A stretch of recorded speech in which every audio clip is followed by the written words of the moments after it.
November 1944. Over the dark, frozen valleys of the Rhine, Allied night fighters cut through the sky on silent wings. Below them, Germany burned. Cities lay in ruins, rail lines shattered, factories twisted into blackened skeletons. The Third Reich was dying, but it was still deadly. In the cramped cockpit of a Bristol Beaufighter, somewhere near Strasbourg, 3 men stared into the night. They were not looking for stars. They were hunting for German night fighters, flak bursts, and searchlights. Instead, they saw something else. At first, it was just a glow, a faint orange light low on the horizon. The pilot expected it to fade, like distant flak or a burning town on the ground. But it didn't fade. It moved. The light rose, slowly at first, then faster, climbing to their altitude. Then it did something no German airplane could do. It turned, not in a banking arc, not in a smooth climb. It snapped sideways, sharp, instantaneous, like a light switching positions in the sky. Within seconds, there were more of them. 8, maybe 10 glowing balls of fire, bright orange against the black sky, dancing around the Beaufighter. They kept pace easily as the heavy night fighter pushed to 260 miles per hour. When the pilot turned sharply to starboard, the lights matched him. When he swung left, they swung with him, as if attached by invisible wires. No engine noise, no tracer fire, no contrails, just silent, intelligent lights, flying. The pilot gripped the controls tighter. The radar operator watched his screen. Nothing. The intelligence officer in the rear leaned forward, eyes wide. This wasn't German flak. It wasn't a Messerschmitt or a rocket or any known weapon. In the debriefing that night, back on the ground, the radar operator, Donald J. Myers, slammed a comic strip down on the desk of the intelligence officer. A ridiculous cartoon fireman stared back at them from the paper. The character's catchphrase was written in a speech bubble. "Where there's foo, there's fire." Myers, still rattled, muttered a phrase that would become legend. It was another one of those Foo Fighters. The name stuck. What those men did not know, as they filled out their reports in a cold room somewhere in France, was that they had just given a name to one of the most mysterious phenomena of the Second World War, a phenomenon that would haunt mission reports, intelligence briefings, and pilots' memories on both sides of the conflict. The story of the Foo Fighters is not about science fiction. It is about fear, confusion, and honest reports from trained combat pilots. It is about strange lights in the sky in a time when the world was already on fire. And it begins with men who thought they had seen everything war could offer, until something started following them in the night. By late 1944, the air war over Europe had changed. In the early years of the conflict, German fighters had dominated the night, cutting down British bombers in large numbers. But now, the roles were reversing. The Allies had radar-equipped night fighters, Beaufighters, Mosquitoes, and Black Widows, hunting German aircraft in the dark. These were not ordinary pilots. They were specialists. They flew with minimal lights, depended on ground radar controllers, and sometimes never saw their enemy until a brief flash of tracers lit up the sky. They knew what flak looked like. They knew what German fighters looked like. They knew the difference between stars, searchlights, and enemy aircraft. The 415th Night Fighter Squadron, part of the U.S. 64th Fighter Wing, had been formed for one purpose: to stalk and destroy enemy aircraft in the blackest hours of the night. Wikipedia Plund 1. By November 1944, they were based in France, flying missions over the German-occupied Rhine Valley. The war was turning in the Allies' favor, but the skies were still deadly. German flak guns were everywhere, and radar-directed searchlights could pin a plane in midair, like an insect on a collector's board. These pilots were not nervous rookies. They were combat veterans who had seen men burn in the sky, who had watched tracer rounds stitch across bomber formations, who had flown through flak so thick it felt like flying through a burning metal forest. So when they began reporting something they couldn't explain, Their commanders took notice. Chapter 2. The First Foo Fighters. Approxa min 8 to 14. The first reports came quietly. A pilot returning from a patrol mentioned a strange light. It had appeared out of nowhere, followed his aircraft, and then vanished. No attack, no damage, just a presence. Then another crew reported something similar. Then another. Then another. In late November 1944, near Strasbourg, a crew from the 415th Night Fighter Squadron saw between 8 and 10 bright orange lights moving at high speed alongside their Beaufighter. When the pilot turned toward them, they disappeared. When he leveled off, they reappeared, pacing the aircraft like curious predators just out of reach. Wikipedia +1. They tried to outclimb them. The lights matched them. They dove. The lights followed. They attempted every evasive maneuver they knew, but the light stayed with them, never closing in, never falling back, just there. The radar operator checked his screen again and again. Nothing. No echoes? No contacts? Back on the ground, the crew was shaken. It wasn't fear of death. They'd grown used to that. It was the terror of the unknown. They had seen an enemy they could not identify, could not engage, and could not even prove existed beyond their own testimony. The intelligence officer, Friedrich Fritz Ringwald, listened carefully. He had heard strange stories before. Misidentified planets, reflections, St. Elmo's fire. But this was different. The details were precise. The crew was calm, not hysterical. Their descriptions matched. In the mission records, he filed the report under a new term borrowed from Meyer's outburst, Foo Fighters. Within weeks, that label would appear in multiple debriefings. Bright orange lights, glowing red orbs, white spherical objects that moved like intelligent machines. Wikipedia +1. They appeared near wingtips. They hovered ahead of the aircraft. They climbed from the ground like rockets, only to suddenly level off and pace the fighters. They did everything airplanes weren't supposed to do, and no one knew what they were. The first reports did not arrive as headlines or urgent warnings. They slipped into the war quietly, buried in the routine paperwork of a tired squadron. It began with a single mission. A cold, moonless night in late November 1944, a Beaufighter from the 405th Night Fighter Squadron took off from a rough airstrip in eastern France. The crew, 3 men wrapped in leather and wool, oxygen masks tight to their faces, climbed into the black sky over the Rhine. Their orders were simple, the same as every night.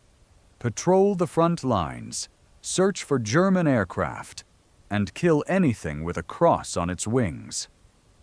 Hours later, they returned with something else. In the debriefing tent, lit by a single bare bulb swinging in the draft, the pilot sat hunched over a cup of coffee, gone cold. The intelligence officer asked the usual questions. Altitude, course, contacts, flak, ground fires. The pilot answered mechanically. Then he hesitated. There was something else, he said. He described a bright orange light that had appeared off his right wing, far above the ground. At first it was distant, just a speck in the dark. Then slowly it grew, closer, clearer, like a small sun rising in the wrong part of the sky. He thought it was flak at first. Then he realized it was moving with him. The gunner chimed in. The light had kept station at their altitude, matching their speed. When the pilot banked left, the light swung wide and slid back into position. When he dove, it dove. When he climbed, it climbed. It never fired. It never exploded. It just stayed there. The radar operator checked his log. He had watched the screen the whole time. No contacts, no echo, nothing to shoot at. The intelligence officer wrote it down, more out of habit than belief. strange lights were not unheard of. Warplanes flew through all kinds of atmospheric conditions: ice crystals, reflections, St. Elmo's fire. He closed the notebook and moved on. A few days later, another crew reported a similar encounter. Then another. Then another. This time, the lights weren't alone. One Beaufighter crew reported 9 to 10 glowing orange spheres rising from the ground near the Rhine and climbing rapidly to meet them. The pilot expected them to curve away like rockets spent of fuel, but they didn't arc and fall. They leveled off at his altitude and formed a loose cluster ahead of the plane. They were bright, like molten metal, yet perfectly round. No visible wings, no tail, no flicker of exhaust. When the pilot turned sharply to port, trying to shake them, the lights drifted aside and then slid smoothly back into formation. They were not random bursts of flak. They were not tracers. They were flying as if under control. The radar operator, sweat beading under his headphones, called out over the interphone that there was still nothing, no enemy fighter closing in, no strange blip mirroring their course. The sky, according to his instruments, was empty. What the D? Men's eyes saw, the radar refused to admit existed. After several minutes, as suddenly as they had appeared, the lights vanished. No explosion, no dive to the ground, just gone. When that crew landed, they walked into the same debriefing tent, sat at the same rough wooden table, and told the same story in different words. The intelligence officer listened more carefully this time. He was hearing the same details from different mouths: orange orbs, impossible speed, precision movement, no attack, no radar contact. Later that night, in the mess hall, the radar operator Myers flipped through a comic strip to distract himself. A ridiculous cartoon character, a squinty-eyed fireman, stood in the panel, surrounded by flames. Above him, the caption read, "Where there's Foo, there's fire." Still shaken from the encounter, Myers muttered to the others, half joking, half serious, "Another one of those damned Foo Fighters." The name got a laugh. It stuck. Soon every strange light in the night sky that moved like no plane could move, that appeared from nowhere and vanished without a trace, had a new label in the mission logs. Not unexplained aerial phenomenon, not experimental enemy weapon. Just 2 words scribbled in the remarks section of a combat report. Foo Fighters. Until this point, Allied intelligence had worked under one assumption. Whatever the Foo Fighters were, they belonged to Germany. The logic was simple. The Germans had pioneered rockets, jet aircraft, remote-controlled bombs, and radar-guided weapons. If glowing spheres were stalking Allied planes at night, then surely they were one more product of German ingenuity, a desperate attempt to turn the tide of a losing war. But in late December 1944, a revelation emerged from the unlikeliest source: the enemy themselves. A report from the wrong side of the war. It began with an intercepted radio transmission from a Luftwaffe night fighter unit operating near Frankfurt. Allied listening stations recorded frantic chatter, pilots attempting to identify unbekannte Feuerkugeln, unknown balls of fire, approaching their aircraft at high altitude. At first, Allied analysts assumed the Germans were talking about their own flak bursts or Allied tracer fire. But the next transmission erased all doubt. A German pilot shouted, "Sie verfolgen uns! Sie fliegen mit uns mit! They are following us! They're flying with us!" The language, the tone, the panic. It was unmistakable. The Germans were seeing the same lights. The first confirmed German encounter. Just days later, American interrogators questioned a recently captured Luftwaffe pilot. He had been shot down near Aachen and was recovering in a makeshift prisoner hospital when an intelligence officer approached him. When asked about enemy radar, Allied tactics, and aircraft production, the pilot gave the usual answers: careful, guarded, weary of saying the wrong thing. But when the officer mentioned strange lights following Allied bombers, the German reacted instantly. He sat upright, his eyes narrowed, and then he said quietly, "Wir haben sie auch gesehen." We have seen them too. He described glowing spheres, orange, white, and sometimes red, rising from the ground or descending from high above, approaching German aircraft with effortless speed. In one encounter, 2 lights had flown alongside his Ju-88 night fighter for nearly 30 kilometers, keeping perfect formation despite evasive turns. They made no sound, he said. No tracer fire, no explosions. He insisted they were not flares, not Allied searchlights, not rockets, and not aircraft. When the interrogator asked what he believed the lights were, the German hesitated. "I do not know," he admitted. "But they did not belong to us." That single sentence shattered the Allied assumption that the Foo Fighters were German weapons. German High Command takes notice.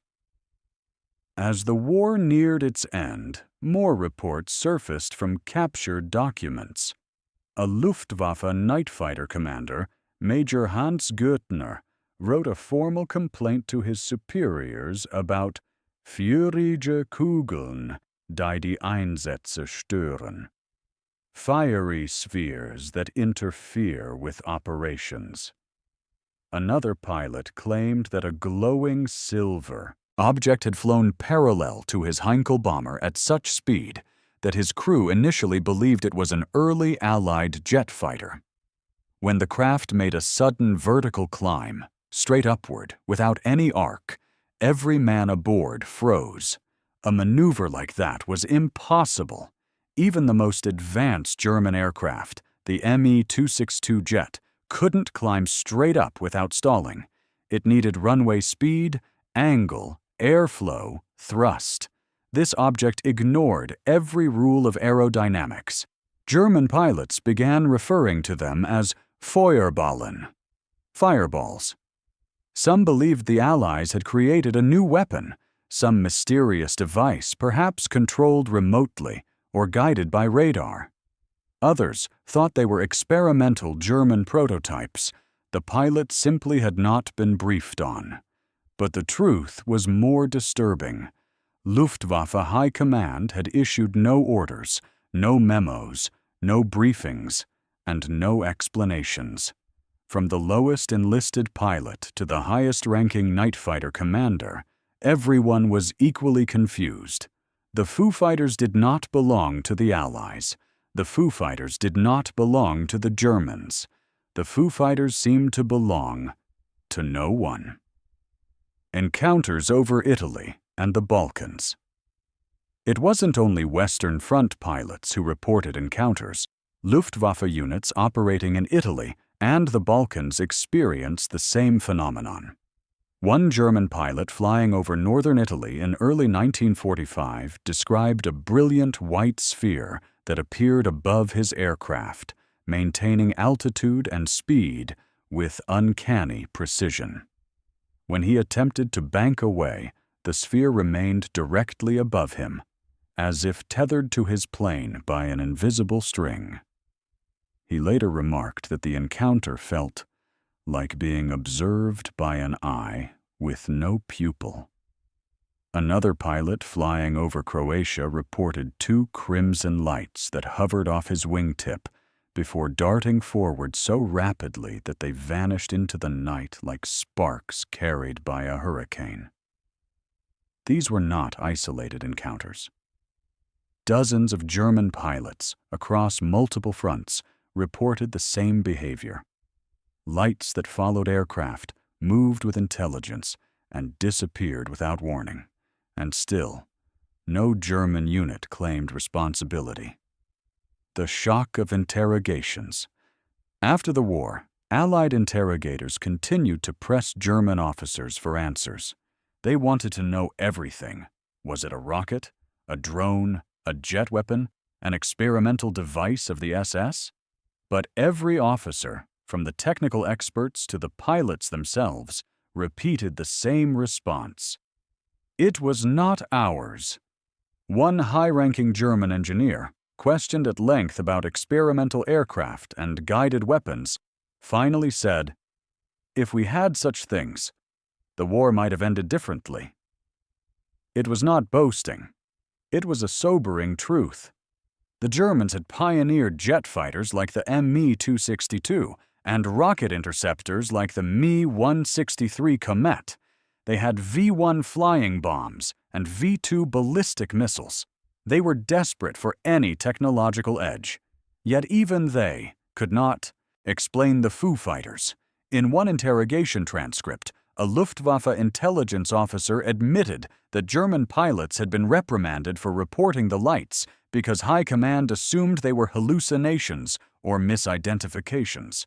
"We told them to ignore the lights and continue the mission," he said. But the reports, they continued. A war full of secrets and one shared mystery. By the final months of the war, both sides had unknowingly reached the same unsettling conclusion. The lights were not German. The lights were not American. The lights were not British. They did not behave like aircraft. They did not behave like weapons. And they did not behave like atmospheric illusions. They behaved like observers. Silent, precise, persistent. Whatever the Foo Fighters were, they operated above the war, untouched by the chaos below, unaffected by the outcome, uninterested in allegiance. The German pilots, hardened by years of brutal combat, found themselves faced with the same terrifying possibility as their Allied enemies. Something else was in the skies above Europe. Something neither side had built, ordered, or understood. And for pilots already fighting for their lives, that realization was far more frightening than any enemy aircraft. The strange lights did not remain an isolated curiosity. They multiplied. Mission after mission, crew after crew, the reports grew more frequent. Quietly at first, then with a consistency that could no longer be dismissed as imagination or error. By mid-December 1944, the Foo Fighters had become an undeniable presence in the night skies above Europe. But to understand just how deeply they unsettled the men who saw them, you have to return to those frigid winter nights, when the air froze inside oxygen masks, when the smell of engine oil and cordite clung to every uniform, and when the line between life and death was measured in seconds. The Rhine Valley Incident. The first major turning point happened during a patrol over the Rhine. A pilot, a veteran of the Mediterranean campaign, reported seeing what he described as a cluster of rising embers along the forested hills below. At first, he assumed it was anti-aircraft fire, tracers arcing upward, a warning shot from German gunners hidden in the dark. But tracers rise in a smooth curve, slow and predictable, dragged downward by gravity. These embers did not curve. They rose straight upward, accelerating with unnatural precision, like a vertical line of torches lifted by an invisible hand. As the plane continued its patrol, the embers merged, converging on a single point of light. One perfect orb glowing a deep, molten orange. It climbed to meet them, cutting through the night like a fragment of the sun torn free and hurled skyward. At 8,000 feet, the orb leveled off. Then it held position, directly in front of the Beaufighter, 20 yards away. A distance so close the men could see its edges, a sphere, bright but not blinding, shimmering as if encased in a shell of heat. The pilot pushed the throttle. The orb stayed. He banked sharply to port. It swung with him, smooth, effortless, almost graceful. The crew said nothing for a full minute, because they all saw it, because none of them could comprehend it. They expected it to attack. Everything in war had a purpose. Bullets flew, rockets fired, flak exploded. This light did nothing. It simply watched. When the pilot turned again, this time a steep dive, the orb vanished. Not faded, not accelerated away. It disappeared instantly, as if someone had flipped a switch and extinguished it. That encounter shook the entire squadron.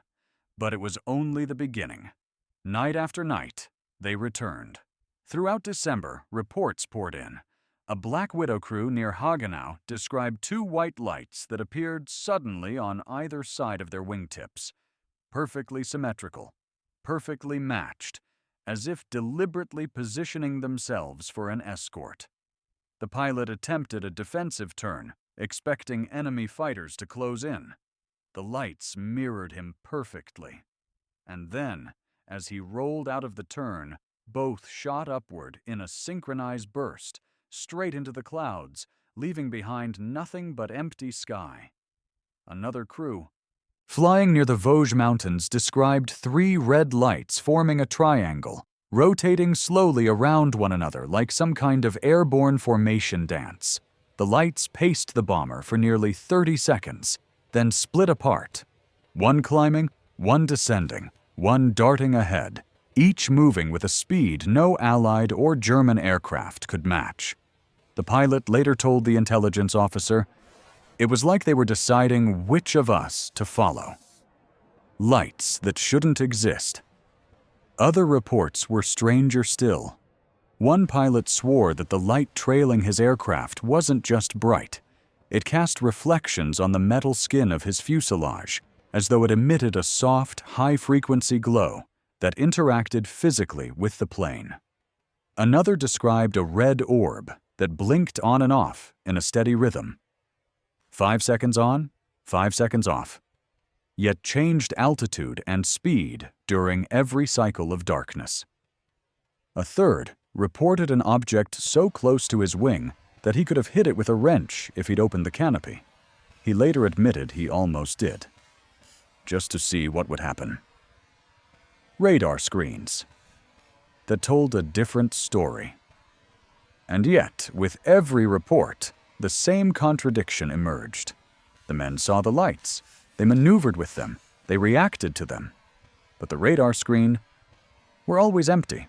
No echoes, no blips, no anomalies. To the instruments, the sky was clear, the air empty. This contradiction drove the intelligence officers insane. Radar was the night fighter's greatest advantage, its invisible eye. But here were pilots insisting they were being followed, paced, even surrounded by lights that radar refused to acknowledge. Some officers wondered privately, were these German jamming devices? Early forms of electronic warfare? Experimental technology? If they were, the Germans had achieved something far beyond Allied understanding. The Strasbourg incident. Then came the encounter that changed everything. 2 nights before Christmas, a 3-man crew, pilot, gunner, radar operator, flew a standard patrol near Strasbourg. The mission was quiet until the radar operator shouted through the interphone. "Multiple contacts. No. Wait, lost them." Before the crew could react, the pilot saw them. A row of 6 red lights forming a straight horizontal line across the horizon. At first glance, they resembled runway lights, steady, evenly spaced. But they were at 12,000 feet, miles from any airfield. The lights moved as one, not flickering, not wavering, a perfect formation. The pilot instinctively banked left. The lights shifted in unison, sliding across the sky as if mounted on the edge of an invisible disk. The gunner later reported that the lights then accelerated. from a slow glide to an impossible instantaneous burst, vanishing into the night in less than a heartbeat. When the crew landed, they were silent. All three insisted on describing the same formation, the same movements, the same impossible disappearance. For the intelligence officer, it was the final confirmation he needed. Whatever these things were, they were not misidentified aircraft. They were not flak bursts. They were not weather. They were something entirely different. A pattern emerges. By the end of December, the reports showed several undeniable patterns. The Foo Fighters appeared suddenly and vanished suddenly. They demonstrated knowledge of aircraft movement, matching speed, altitude, and turns. They never fired or attempted to cause damage. They affected no instruments. They produced no radar signature. They exhibited acceleration beyond any known aircraft.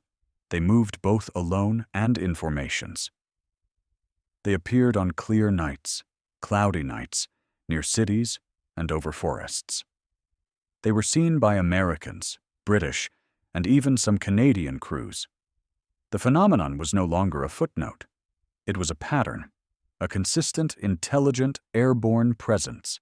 Something was in the skies above Germany, something that defied classification. Night after night, as the Allies prepared for the final push into the heart of the Reich, the lights returned. Silent. Persistent. Watching. The Foo Fighters had become part of the war, and no one, not the pilots, not the radar operators, not the intelligence officers, had the faintest idea what they were. For weeks, the Foo Fighters existed only in the shadows of classified mission reports. Pilots spoke of them in quiet conversations after long patrols, and intelligence officers filed the encounters away in thick folders marked confidential. To the outside world, the phenomenon did not exist, but war has a way of letting secrets slip. As the brutal winter of 1944 tightened its icy grip on Europe, a journalist, tired, cold, and stuck on the ground due to terrible flying weather, unknowingly became the bridge between the battlefield and the home front. His name was Bob Wilson, an Associated Press correspondent. He had been assigned to cover the 415th Night Fighter Squadron in France, hoping to gather routine war stories, heroic pilots, difficult conditions, the daily grind of the front. But on the night of December 31st, as he sat in a drafty tent listening to pilots trade stories, he heard something he wasn't expecting. It began as banter. A pilot joked about a red ball of fire that had chased his Beaufighter across the Rhine. Another laughed and said he'd seen 2 of the damn things keeping pace with him the night before. A third, more serious, described a bright orange orb that had risen from the forest and followed him for miles. At first, Wilson assumed it was gallows humor, pilots relieving stress with wild exaggerations. But the tone shifted when one pilot, a veteran with over 100 missions, leaned forward and said quietly, "No joke. They're real, and we don't know what the hell they are." Wilson listened closely. These men were not prone to fantasy. They were calm, precise, trained professionals. Their language was measured, not sensational. And the details, speed, altitude, movement, were consistent. After hours of conversation, Wilson asked the obvious question. "What do you call them?" A radar operator smirked and held up a cartoon from his pocket. The same comic strip that had inspired the term weeks earlier. "We call them Foo Fighters," Wilson wrote the name down.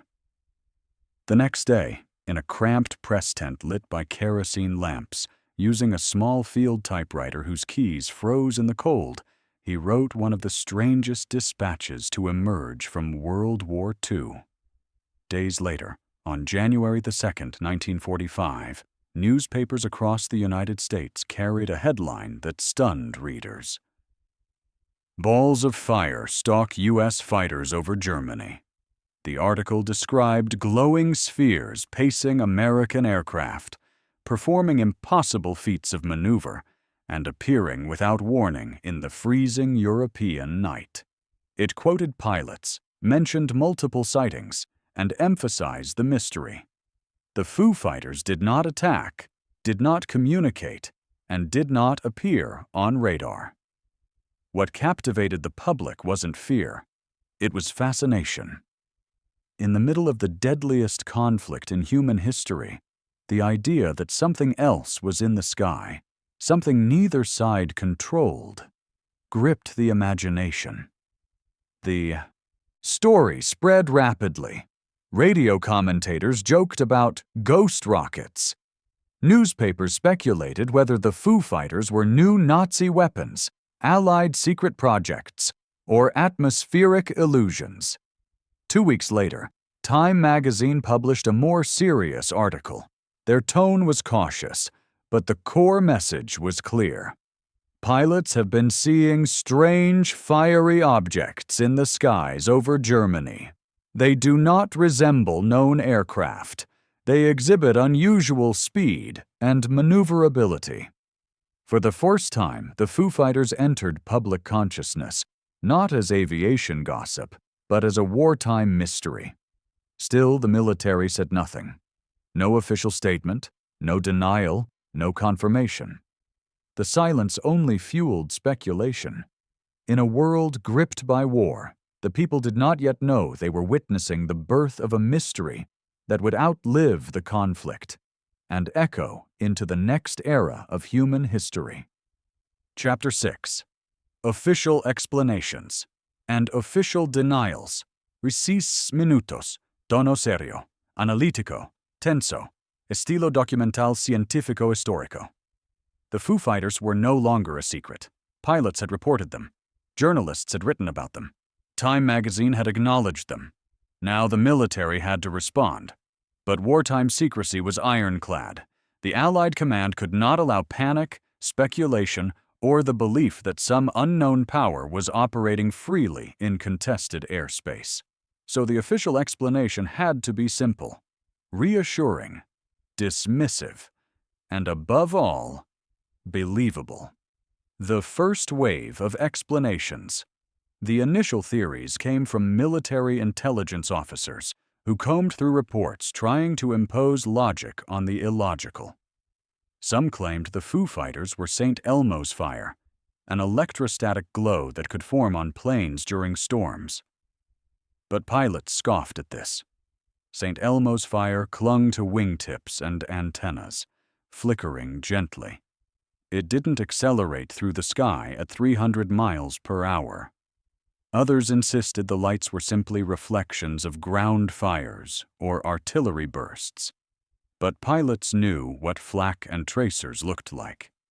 They had flown through them for years.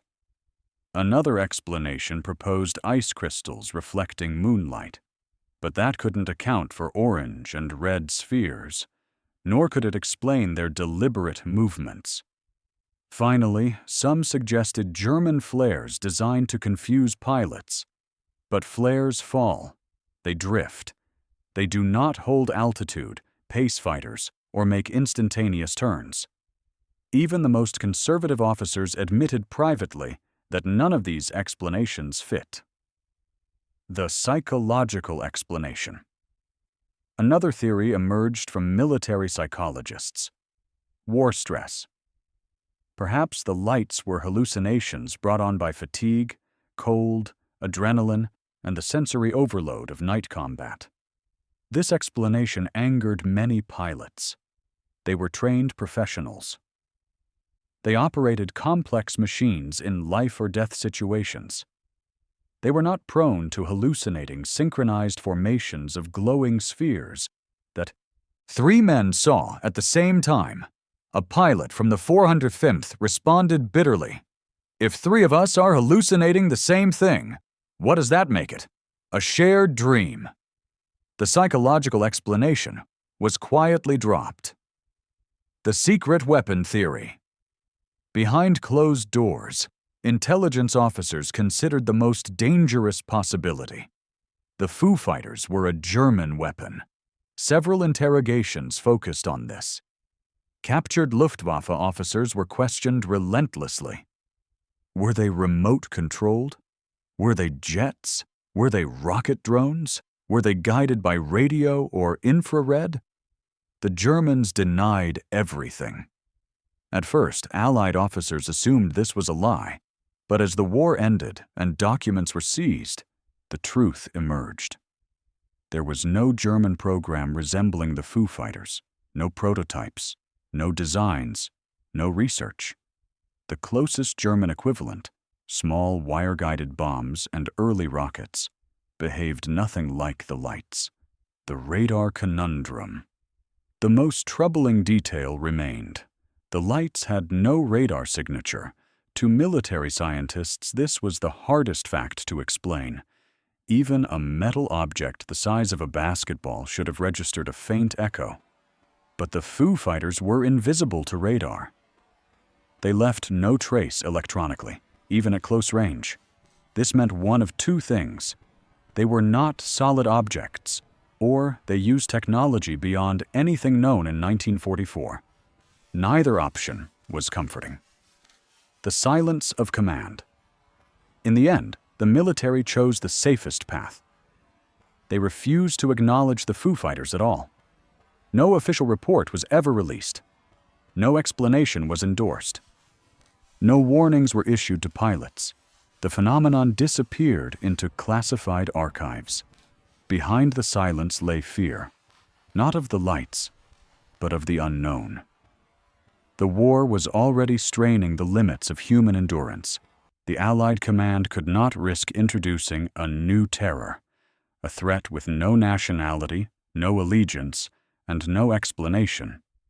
So the story of the Foo Fighters drifted quietly into the margins of history, but the men who saw them never forgot.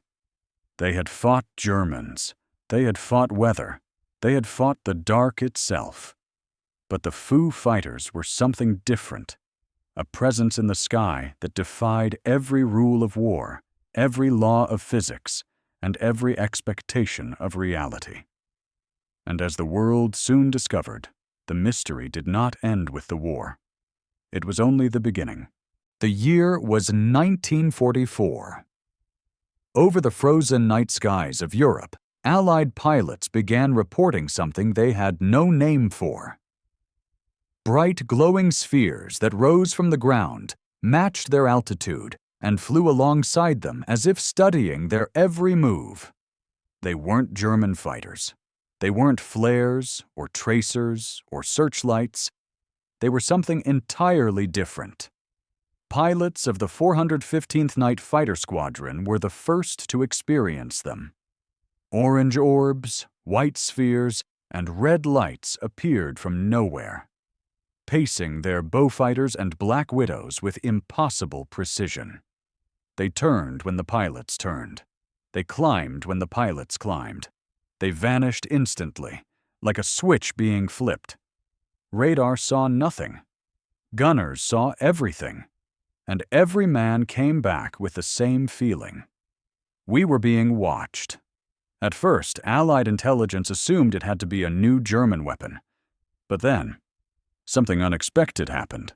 Luftwaffe pilots, captured or monitored over radio, described the exact same lights following their aircraft. They were terrified. They believed the Allies had created something new. But the Allies believed the same thing about Germany. Both sides thought the lights belonged to the enemy. Both sides were wrong.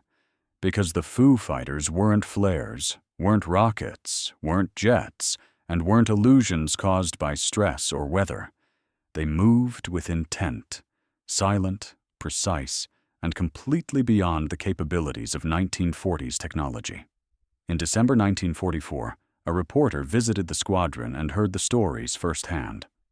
On January 2, 1945, newspapers across America ran the headline, "Balls of Fire Follow U.S. Fighters Over Germany." the world finally learned the name pilots had whispered in briefing tents: Foo Fighters. After the war, the military offered simple explanations: ice crystals, static electricity, imagination. But the men who saw them knew better, and when UFO sightings exploded in 1947, many veterans recognized the same impossible movements, the same silent flight, the same eerie intelligence. To them, flying saucers weren't new. They were the evolution of something they had seen before, something that had watched both Allied and German pilots from the shadows of the war. Today, the Foo Fighters remain one of the greatest mysteries of WWII. No nation claimed them, no documents explained them, no technology matched them. They appeared in the last desperate winter of the war, silent, glowing, untouchable, and then vanished as suddenly as they arrived. Whether they were weapons, illusions, or something far more mysterious, one fact remains. In the darkest skies of World War II, there was something else up there. And it wasn't human,